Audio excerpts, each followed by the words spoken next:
You're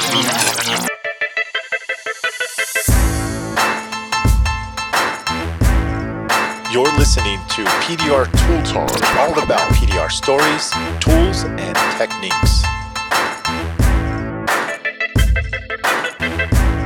For the thousands in attendance, ladies and gentlemen, let's get ready to rumble!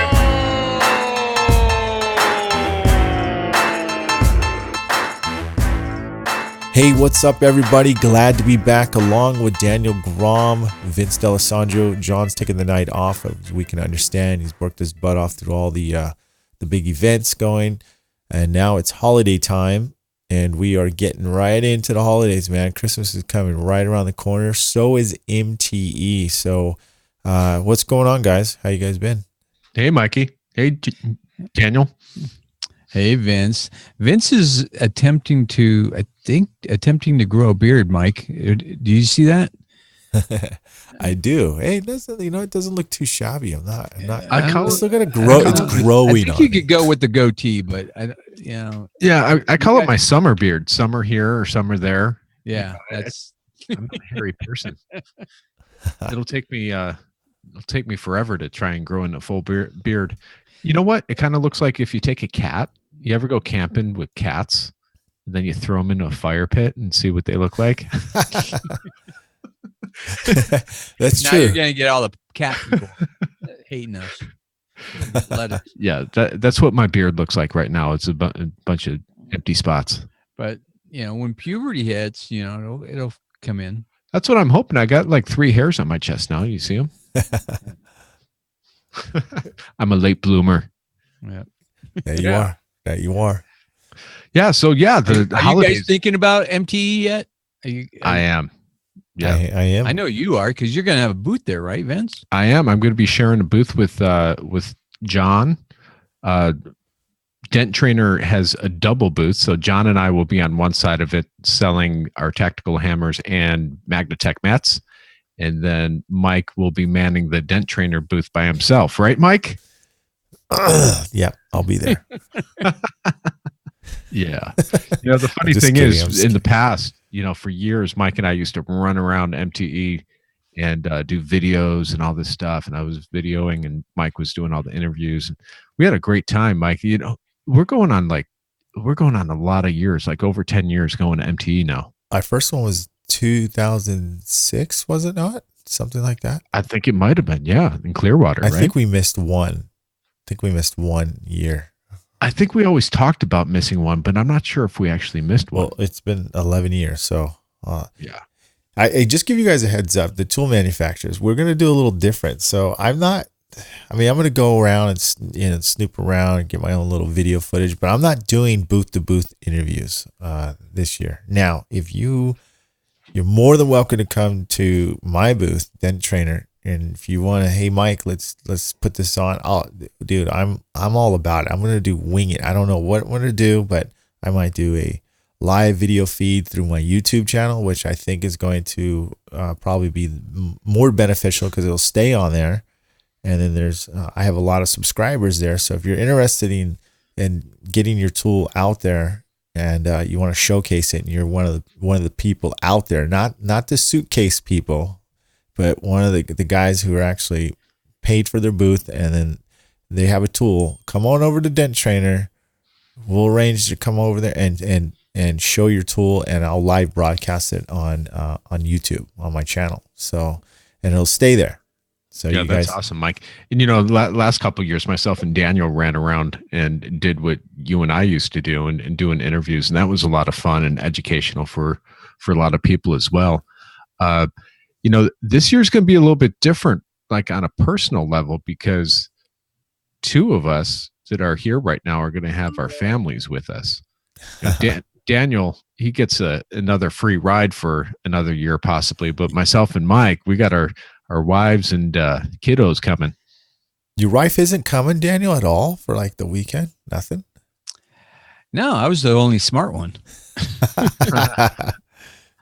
You guys, you had your skirts on that night and couldn't man up and tell your wives no. And Honestly, Dan, I've been bugging my wife to come for years, just to like come a little bit, but I'm kidding. She's not. Oh, what? Oh, did I say something dirty again, dude? No. Yeah, I did. I always freaking catch this. It turns into a dirty show every time, man. But anyways, back to where's your mind, boy? So anyhow, I'm going to enjoy their company because me and Daniel we'll be there for already since starting Monday. That's true. You So- guys will be there for a week. Now, I did talk to the wives, and they are staying in their own rooms with the kids, and it's still the three of us in our own room. So we will be able to have a little bit of shenanigans with our late night tool reviews and whatnot. Yeah. But I do anticipate the late night call. Hey, Mike, I need some milk. Go get some milk for me. Yeah. Cookies. I have a feeling they might want to crash one of our pajama parties that we usually have. So, pajama tool review party. Yeah. So, what's the theme this year, anyways, Daniel? What do you think? I think we should all go Hugh Hefner smoking jackets this year. I mean, the robes, Yeah, we should all have smoking jackets in honor of Hugh Hefner dying, and that's a good go idea. Playboy. I do have a smoking jacket back in Chicago, and I'm going there for Christmas. What is a so I'm smoking gonna pick that jacket? up. What do you guys mean by that? What is that? You don't know what a smoking jacket I is? have no Made idea. of silk, like paisley, usually Or velvet, velvet. red velvet with like big black lapels. It's not like a velour Kind of suit. Yeah, velour some are. Yeah. yeah. All right. I'll send you some photos. I got so one. you I can got get one. an idea. I got a velour suit, but anyways, okay. So You have a velour suit. So Yeah, I do. check this out.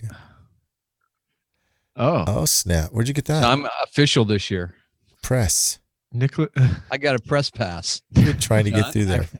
I joined the National Press Association, and I'm going to see if I can sneak into some concerts now. So I'm a podcaster, so let me in the concert There for you free. go. There you go. He's got a little badge now. Yeah. You're official. Yeah. Yes. So- Daniel just showed us a press pass that he had laminated and made up. No, I didn't. I actually joined the National. National Press Association. There you So go. I joined. Well, getting back Take to Mobile Okay. Tech Expo, Yeah. I think it's going to be another crazy one as usual. Well, now they're being run by another organization, so that's going to be exciting to see what they bring to the table, because they, from everything we've heard, we haven't actually talked to anybody officially, but from what we've heard, they used to run, was it SEMA or NACE or I forget. SEMA. SEMA. So these guys know what they're doing, and so it'll be nice to see if they up their game a little bit. Well, you mean by promoting and Well, who knows? What do you mean I don't by, know. What do you mean by that? I What it's could always you do? run great. What could you do? What could you? All right, you've been there for years now, Daniel, Vince. What would you want to see improved? What would you want to see different or added to MTE? What's your thoughts? I feel sorry for the other organization or the other clubs. Industries? Yeah, industries. Thanks. The tinting industry, I think, would benefit greatly,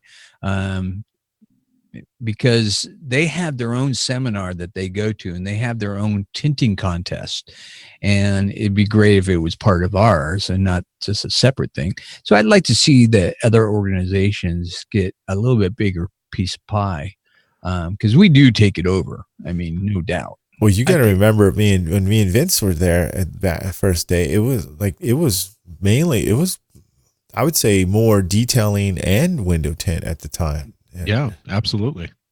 And we just pushed them out. And we took over. I don't know. It might just be their industries. They didn't promote it themselves or do it like we did it. I don't think it's that. I think it's they mainly created their own industry beyond that too as well. They were growing. I think they ended up doing their main event, their own, event like Mobile Tech, stuff like What that. What do you guys think of that? It's the part that we play as techs, inventing our own tools, and we almost create it.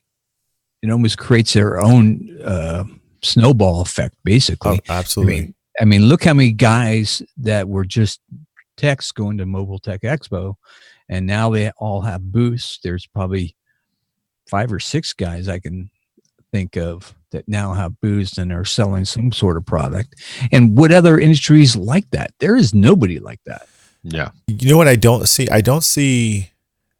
I see a lot of independent tool companies, but not like big tool companies like a Dentcraft or an Ultra. I see the one that's really been popping out, that's really standing out, and James Lee's has his. He's been really killing it with the lights.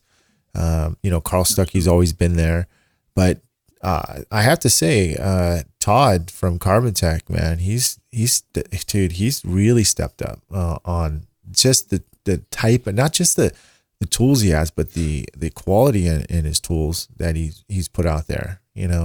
Really, really, from his Carbon Tech rod to his hood stand. I mean, his hood stand, and now is Never Loose. Yeah, it's Never Loose. I mean, did you get that yet?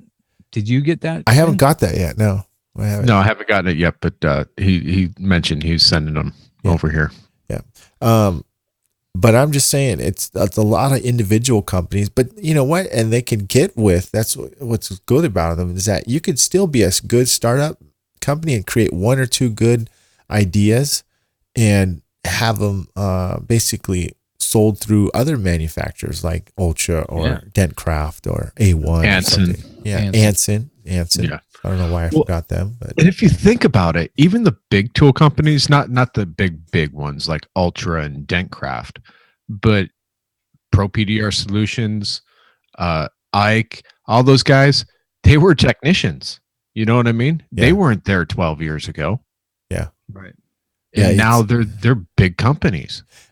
Just think of all, like, how many, there's got to be, since 5 years ago till now, there's at least 10, 15 independent guys. I mean, you just think about Dent Technologies, right? Shane Jacks, Keith Constantino. I mean, it's Stuckey, Elimident. I mean, all those people weren't there 5 years ago. Oh, even the crazy Russian. What's his name? Mark Zirkis.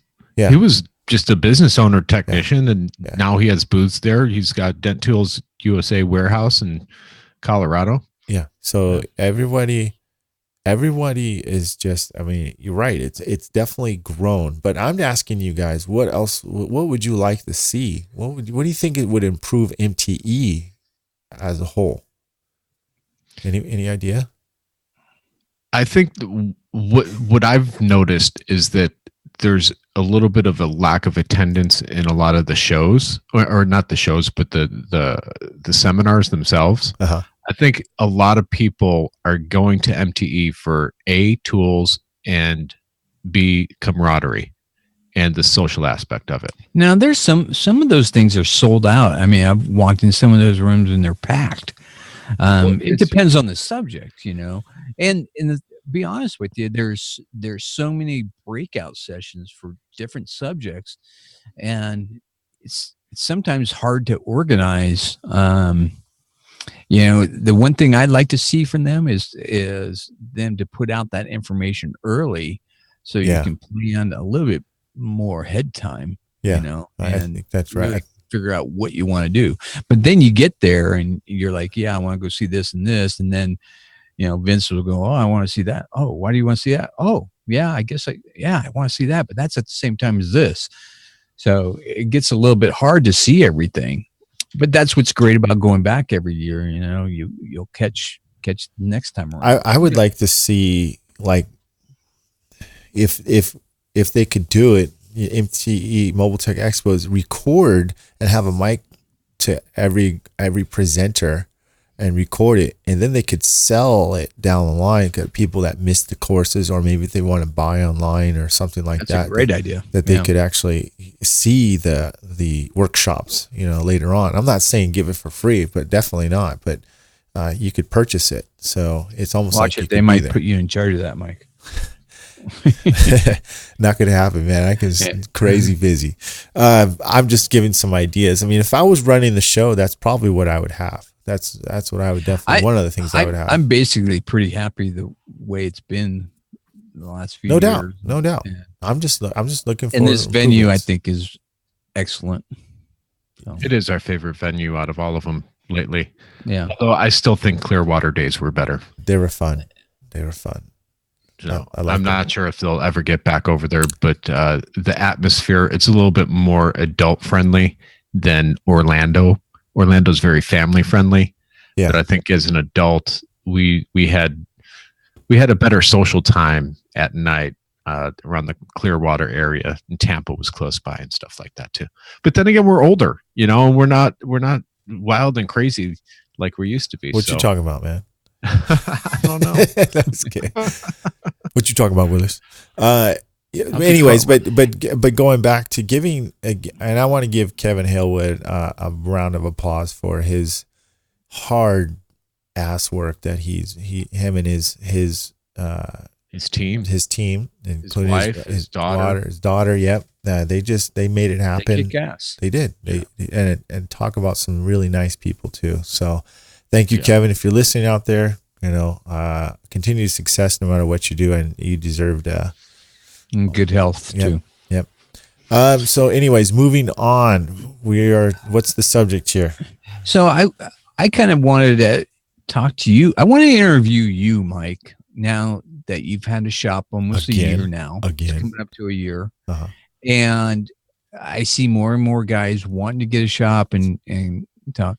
So I want to kind of pick your brain a little bit and ask you, a few questions. So we're going to interview Mike and ask him about what it's been like to one, start the shop, why you started the shop, and get into some nitty gritty here. This might be for Vince too, right? No, He's had a shop for a while. All right. 3 years now. Oh shoot! Yeah. All right. Yeah. So let me ask you this. So what possessed you to start or want to get into a shop in the first place? Probably because I wanted to have a shop. I'm going to be straight up. I probably would not have gotten a shop if I didn't train. So if I didn't train students, And you do a lot of training. I do a lot of training. Yeah. And I saw where you were training before, and then also your videos, the other place that you were in, be honest with you, it was loud. It was like my shop, Yeah. There's other stuff going on. So I'm sure it was hard to record. And with the new shop, you don't have those challenges, correct? I don't have those challenges at all. That's one thing I love about the shop. But going back to what you're saying is would I get a shop if I didn't have training? And no, I wouldn't, unless I was going to open up a recon shop. So that means I'm going to offer more than one service. I'm not saying I don't think it's possible, but I find it very challenging to have a shop that's going to solely depend on PDR itself. I think it's, even though you can charge still an arm and a leg for a nice dent for that. The marketing, I really, really do well in marketing, but we don't have hail to rely on. I don't have hail to rely on. I live in a city where I have sunshine maybe 360 days a year. And I personally think if you live in an environment like mine and you're just doing PDR, I think you just stick to the mobile. I mean, and you can go home when you want. I think it's a really hard transition as well to go from full-time mobile to now you're in a shop. And it's hard for me, to be honest with you. I'm like very much like Vince. I really respect what Vince does as how he has it set up. I don't like to be there, to be honest with you, everyone. I don't like to be there from 8 to 5. It's just not my style. That's not my style unless I'm training. If I'm training, that's no big deal. But when I'm not doing dents, I'm either doing a tutorial or I'm not doing something. So Now, let me ask you this then. Does that have, is that because you don't have anybody there to basically interact with? If you had other people working for you, would that make it more social for you, and would that change things? no, I wouldn't want them twiddling their fingers either, or mopping the floor. I got techs, and I'm on the border of like, I'd want to hire another one, but I don't know how I would Do that. Yeah, I don't know how I'd do that. I mean, I've got, honestly, I'm booked with hail jobs until January, but that's because You get all the hail. because my wholesaler next to me just goes out there and goes, "Oh, Mike, you can fix hail. I'm going to go buy hail cars." And then him and another guys finding out about it, and that's what they're going to do. They're buying hail cars now. So I think that's a great thing to do. If that's an idea that you could tell wholesalers to buy hail cars for you and do them at a reasonable cost that you can make money constantly, and they're going to make enough money to turn the cars over. So it's working That's out. great. Yeah. If they can find the hail cars, they got to be. Yeah, they going have to give somewhere. them from Colorado. They get them from Colorado, so Oh, or okay. Texas or something like that. So let me ask you this. So you've been in there for a year. How many driving customers are you getting coming in on a daily basis, do you think? It's a good question. I feel like it's getting more and more. Because it You're takes talking a like while people for it coming to in, ramp just up. people coming in like cold turkey, not having an appointment, just coming by. You're saying that, right? Yeah. Honestly, it varies, dude. Anywhere between 2 to 5, Okay. just right off the. So let me ask you this: if it became super busy, where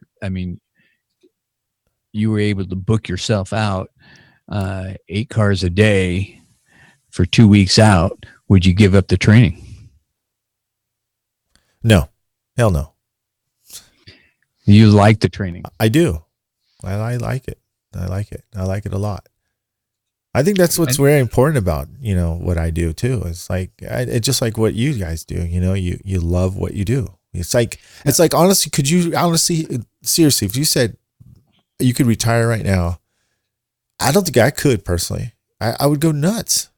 I mean, I want to do I'd be something. more I love bored, what I do. relaxing than just, I got to tinker with something. So Yeah. Now, let me ask you, Vince, when you first opened your shop, how'd you deal with getting it up and rolling and getting where you had enough customers coming in where you could be there? Were you just doing your route and trying to do it all by appointment? How'd you make that transition? Well, when I first made the transition, I shared the shop with the detailer. So someone was always there, either myself or him. And then you also have to remember that I have a division that does bumper repair. So I would always schedule that either myself or Gavin, my business partner in the bumper technician portion, he was there.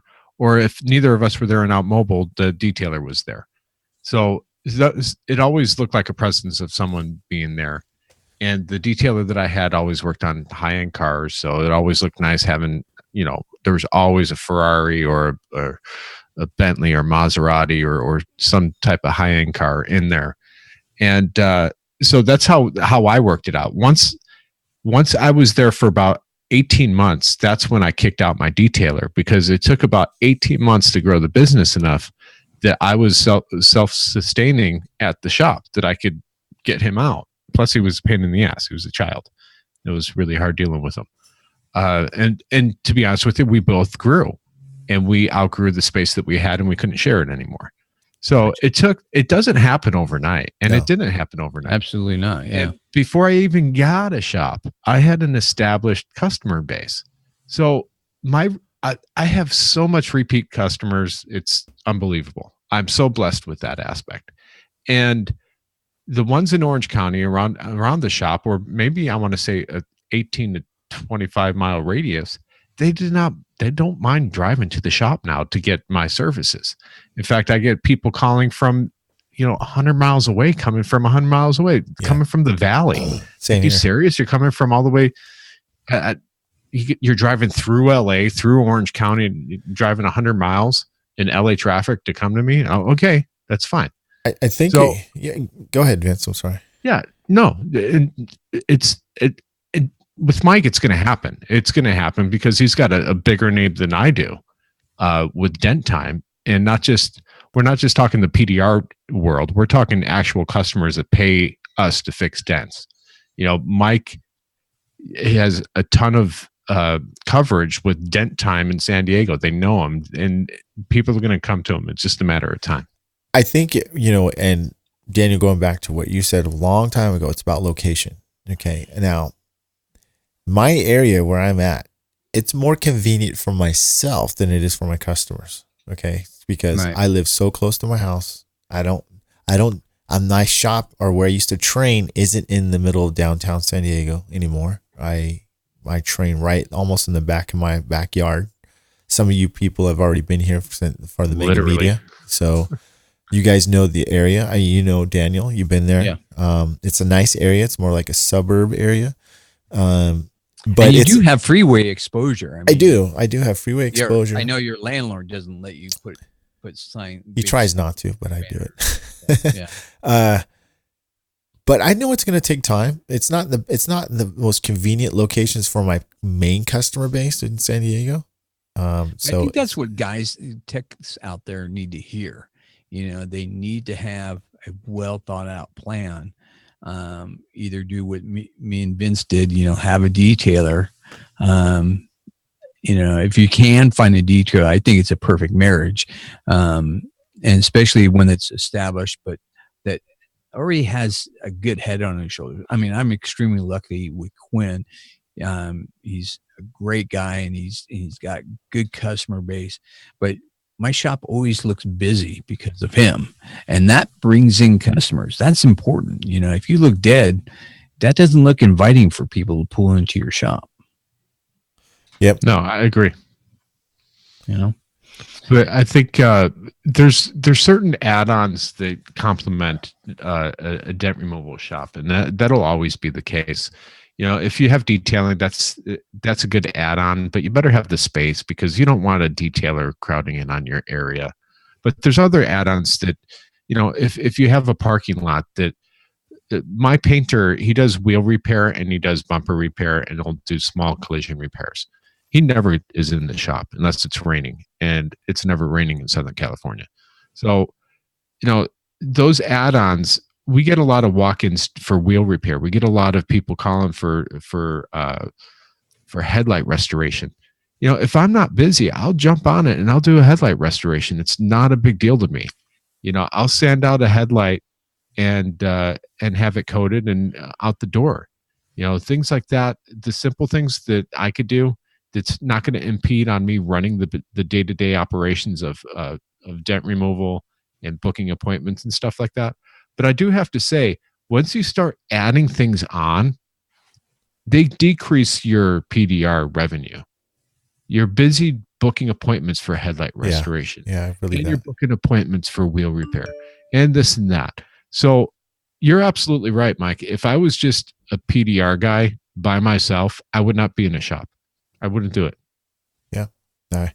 I just don't think it's, I think you're going to make way more profit quicker, easier, just doing that. I'm not saying don't open a shop. I'm not trying to discourage anybody who's opening up a shop. If you have a good business plan and you're focused and you know exactly and that's your passion, you want to do that, then you should do that.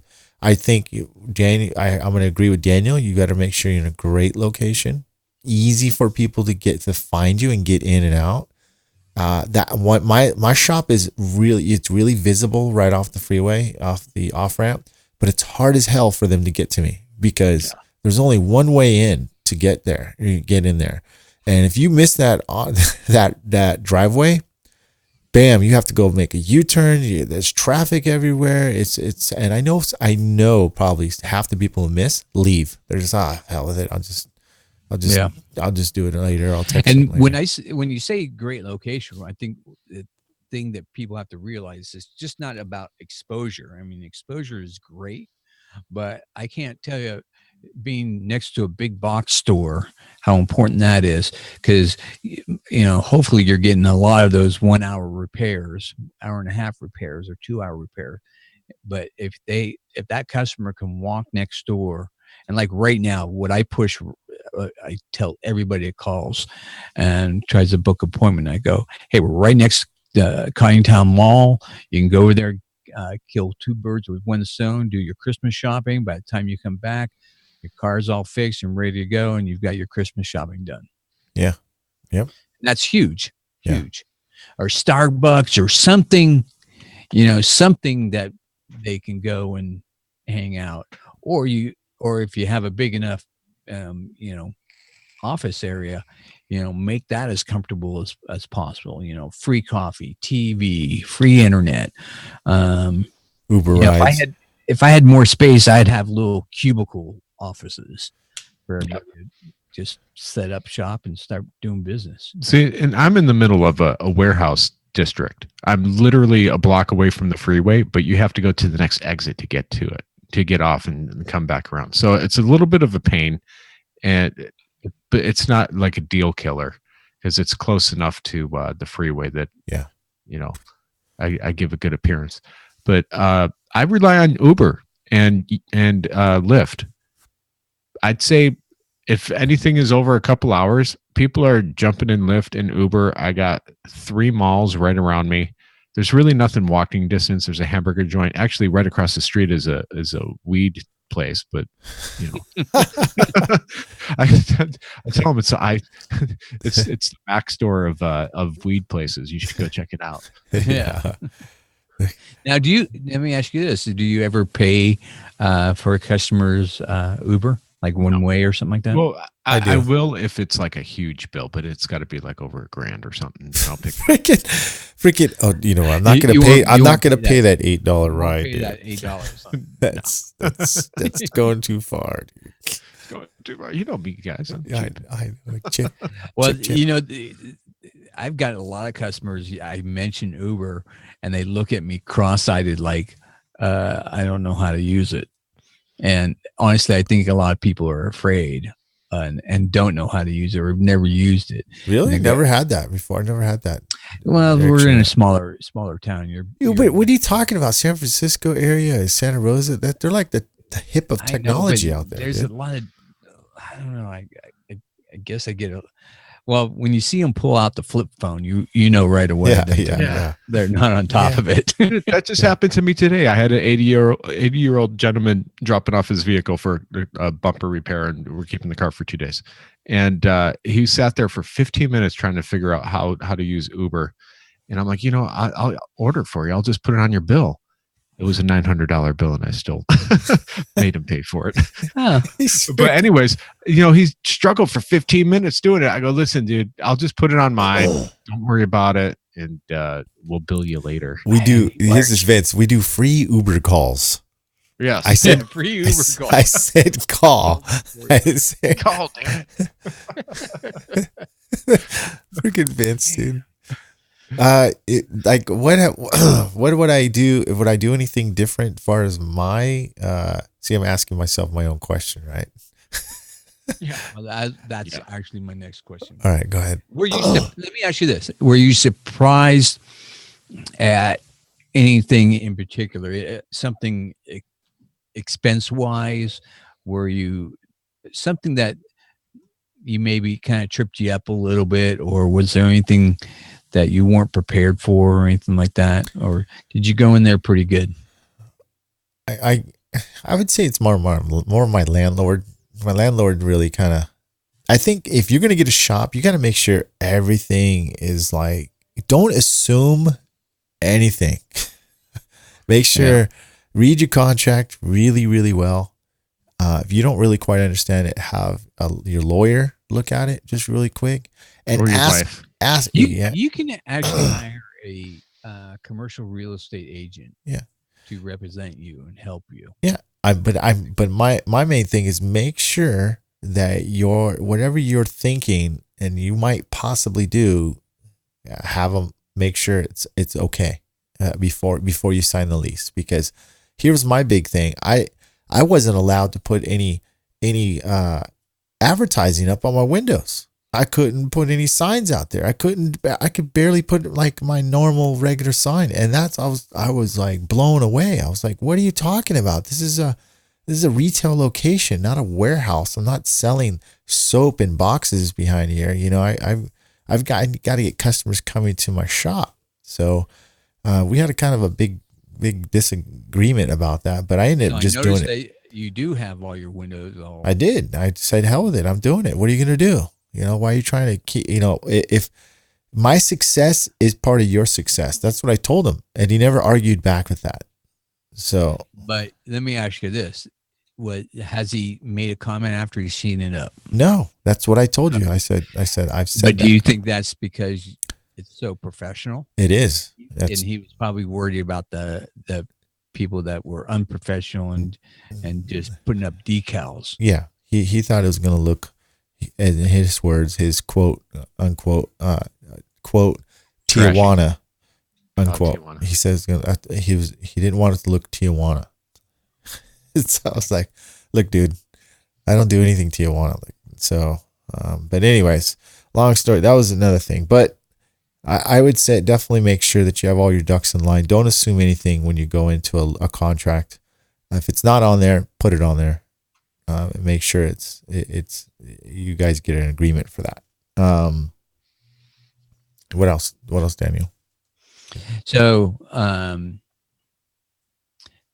you know, you obviously, did you spend more money than you thought on getting it the way you want? Because I know you were like perfectionist when it comes to the way your shop looked.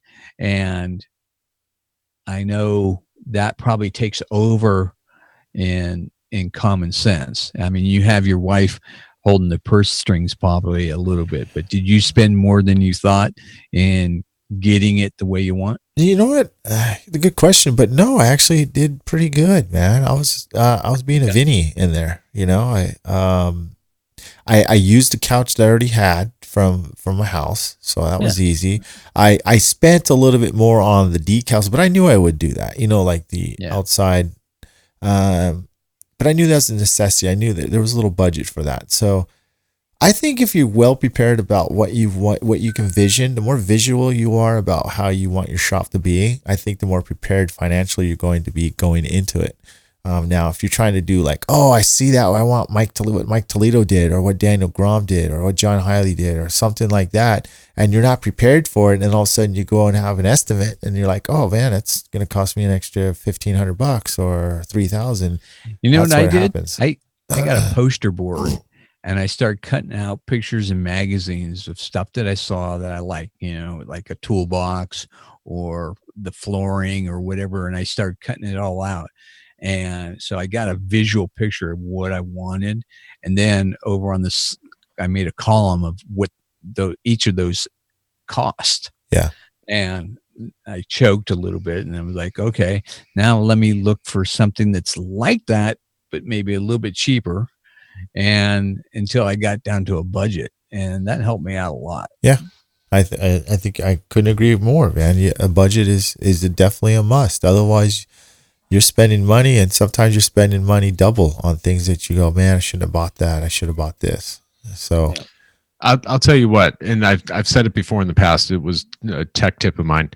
There's plenty of places, Habitat for Humanity, Salvation Army, all these places, there's businesses going out of business all the time, and they collect all their stuff, and you go in there and you get awesome stuff. I told you about the ficus tree or whatever I got, but I mean, I got wall art. I got a nice mirror on behind my couch, and all that stuff I got at Habitat for Humanity. I gave my wife the free will to go there because it was going to be cheap. You know, I sprung for a nice, expensive leather couch, but everything else she got at Habitat for Humanity. It was awesome. Nice.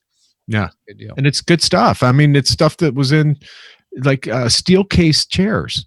Steel case is a really expensive office furniture line. They were like $25. They're awesome looking. Man, that's important. Yeah. And honestly, buying that stuff before you even move in, you know, start buying that little bit by little bit. and storing it somewhere. And so when you're ready to finally pull the trigger, you're not doing all that last minute and spending a bunch of money all at once. You know what's good too, and I'm obviously Mike has done it. Your neighbors aren't so desirable, Daniel, but make friends with your neighbors when you do move into a shop too. Because like Mike, his wholesaler is 2 doors down from him, and he's throwing him all these hail cars. What are you saying? You don't like the methadone people? Well, the methadone people could be a liability. But I'm sure in front of the methadone people, I have a piano store. Oh, good. High-end piano store. Yeah, but like the methadone neighbors, you wave at them, right? You go, hi. Yeah. With the middle finger. You know right? what? I gotta be honest. I made friends with the guy that runs it. Yeah. And he's a black guy with dreadlocks, and they're bright red, neon red. Wow. Dreadlocks, and he's actually really cool. He's actually a good customer, and we told him our concerns and stuff, and he's actually handled it. He hired security, and they actually haven't been a problem. And there's they have their own issues. You can't But it goes to what you're saying: make friends with them. Exactly. Yeah. So I know, like for Thanksgiving, we're friends with all the people on our little complex, and we had an awesome Thanksgiving luncheon with all the people within our complex, and deep fried a turkey and had all the fixins and everything. We were solid on Wednesday, shut shop and had a good time with our neighbors. Yeah, do your research and don't get all anxious because you just want to get into a place. Do your research and find out who the landlord is, who the neighbors are. I would definitely talk to the neighbors about the landlord. I think that's important. Yeah, that'll tell you a lot. Yeah. And those are people that are looking out for your business when you're not there too. If they see someone strange hanging around your business, they're looking out for you. So make friends with them. That's right. One of the things I want to ask you, Mike, is you recently got a new tool for your shop, a inspection tunnel. And how do you like that thing so far? I like it if I was in a catastrophe team and I was estimating hail cars all day long and showing them to the estimators, I think it's a must have. For my shop, no. I mean, I'm not gonna. You don't do enough hail. I don't do enough hail, and I don't need to estimate the ones I already have because I'm just giving him per car whatever it is that I'm estimating. But going back to the review, do I think it's going to be beneficial to CAT teams, insurance brokers, or PDR brokers, and anything that's going to deal with helping them get some more money or show how obvious the damage is? It's definitely a go. There's some things that I just don't quite like about it. Some cons that you always have to constantly have air hooked up to it, like a blower or something like that. That makes noise. Yeah, because I'm more of a quiet shop guy. I've had my share of noise in a shop, like you said, Daniel, constantly being next to a detailer and he's going wing, wing, wing, wing.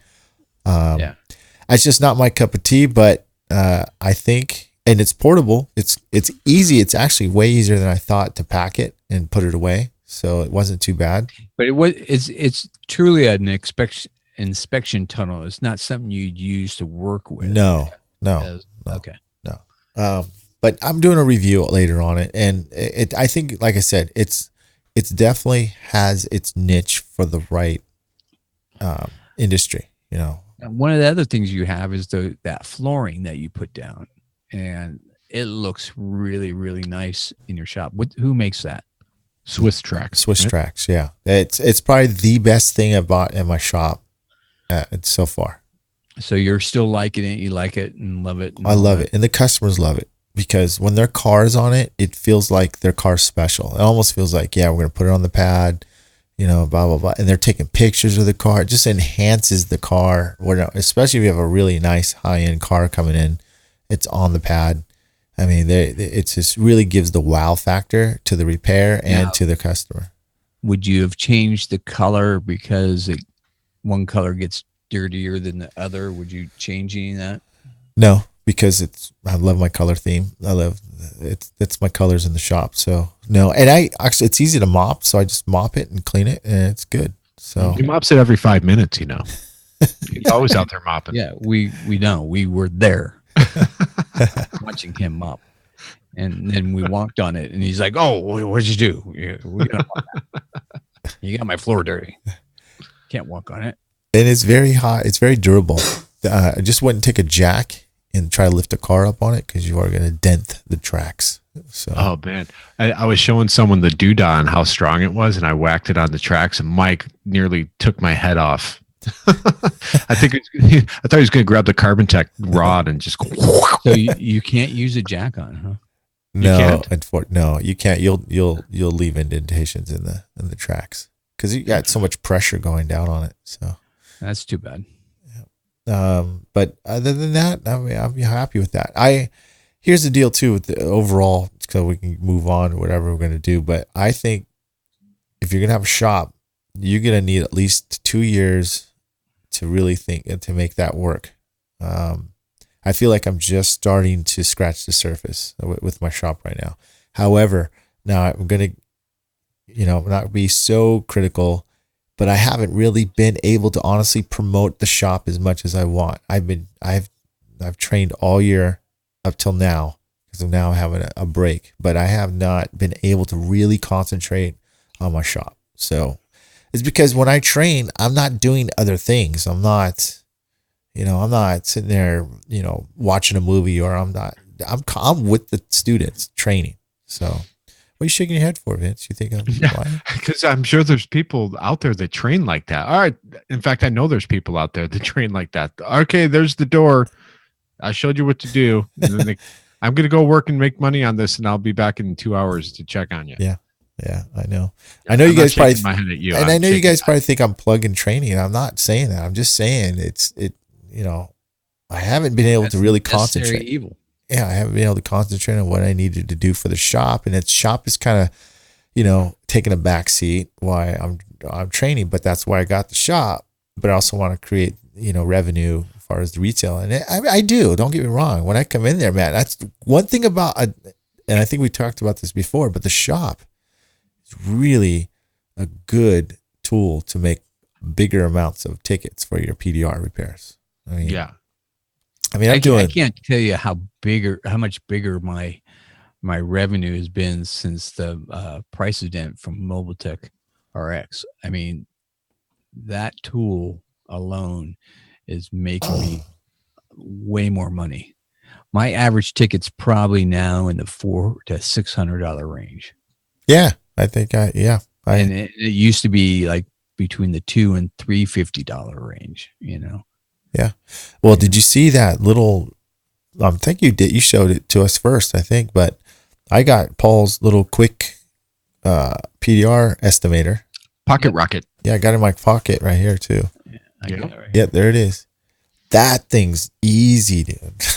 Yeah. Whip it out, man. It's bam. It's always with you. Customer has a question. Well, why are you charging me $140? Well, you see, sir, I normally start at $150, but since this isn't just, it's pretty open access, I can get to it easier. I told you, $140 out the door, no tax. Yeah. So, but anyways, there's so many tools you can have. Not charging for your manufacturer access hole. And I'm not saying that a shop can't work if you're just doing PDR. You're going to have to learn how to work all the right areas, like know how to estimate, know how to bring the customer in, talk on the phone, advertise right, keep up on your Google listings, all this little stuff that you really need to maintain to make sure that you're staying consistent. It'll help.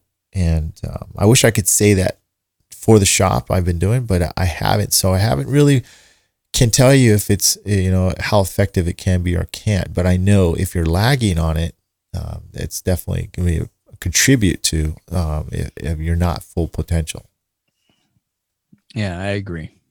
Totally. The one, I got to be honest with you, when I was mobile and I made the decisions to be full time in the shop, there was a part of me who was like, oh man, I love the freedom of driving around. And I just didn't know if I felt like, oh, I'm going to be stuck in the shop all the time. But I did it.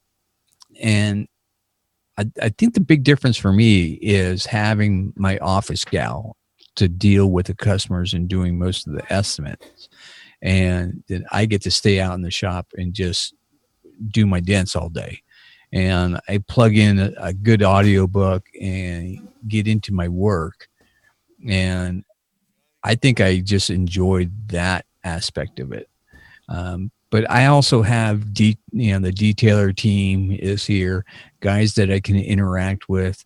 So there is some social aspect of having that. If they weren't here, I would probably kind of go crazy. I'll be honest.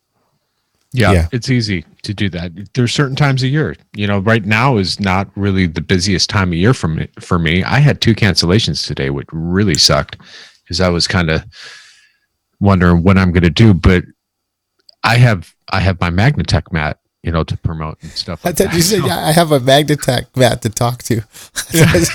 Talk to hello, little magnets. How are you? You know what? Going back to Vince, like saying cancellations, and Daniel, I'm the one thing I don't like about a shop is when people make an appointment with me to come to the shop, they don't come. So I'm not saying they not all of them. I'm saying there is a higher chance that they won't show up to the shop than they would if you had it. I book a mobile appointment 95% of the time. It's on customer. I go there. The customer's there. I got 2 solutions for you. Yeah. For that. Yeah. Okay. Give me to me. Okay. The first one is motorcycles.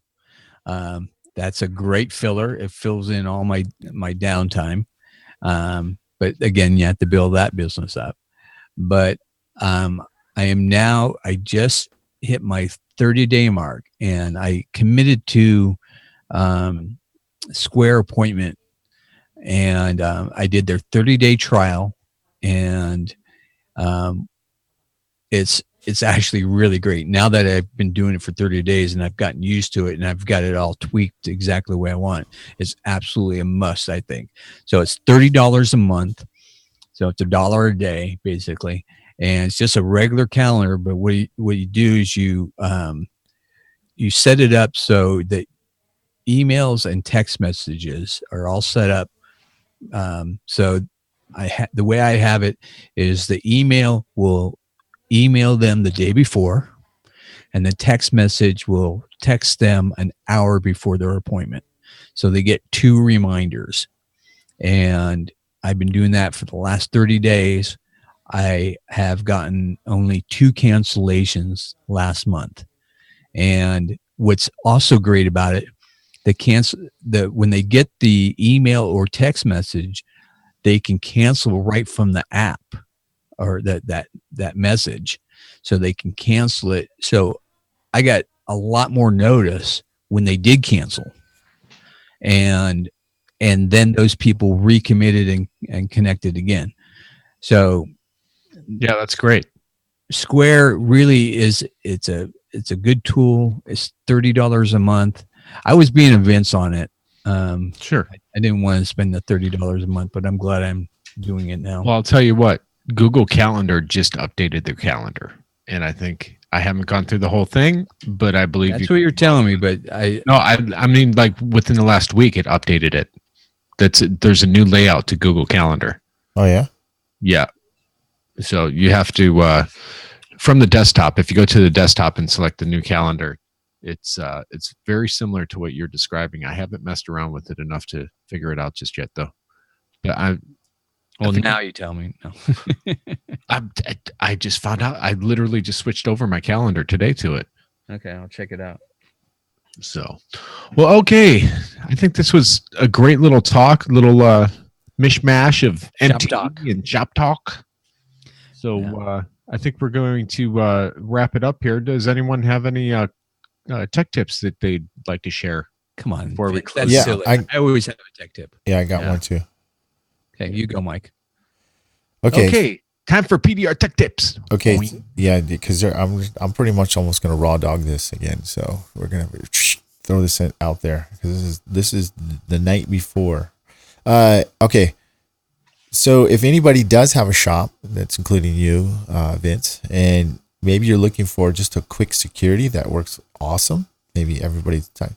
It's called Wyze, WYZE, for $20. $20.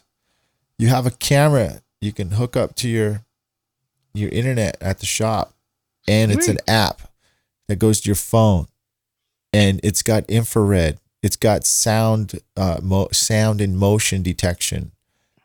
It has a card that you can put in like a what do you call it? A memory card that you can put in the thing. It'll record constantly. So if it sees something, you can go back and rewind and all from your phone. $20. And it's rated very high on Amazon and what do you call it? All these other places. So, and it's been on TV and all that stuff. A good friend of mine, Mike, who does PDR, he bought a bunch of these for his house, and he stopped by and he gave me one. So I love it. And I've got it right there. You can see my shop right there. And it's pitch dark. And look at that. Look at the quality of that thing. HD too. So Wow. I had the same thing. I use Ring. Ring. And I'll tell you what's great about it. If you have a security system and the alarm goes off, at least where I live, if they come out more than once, the police department charges you for it. yeah. Yeah.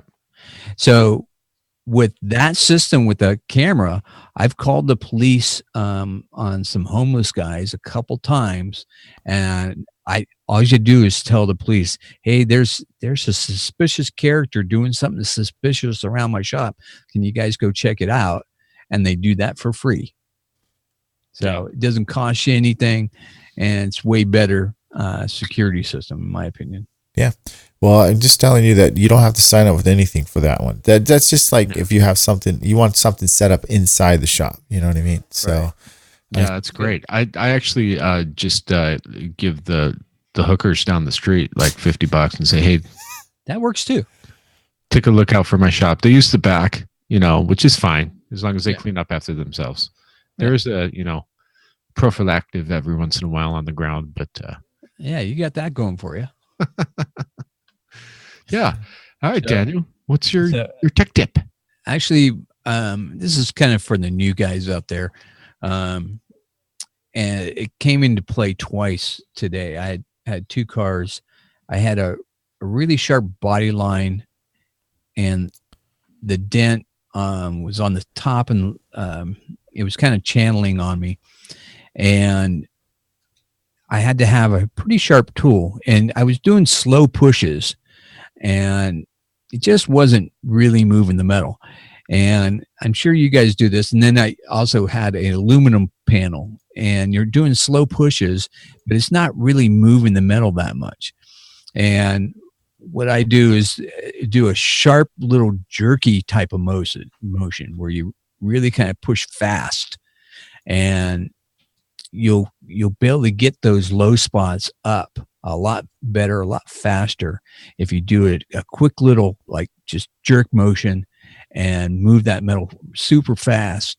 It's amazing how much better that works, especially with aluminum, than trying to do a slow type of soaking push.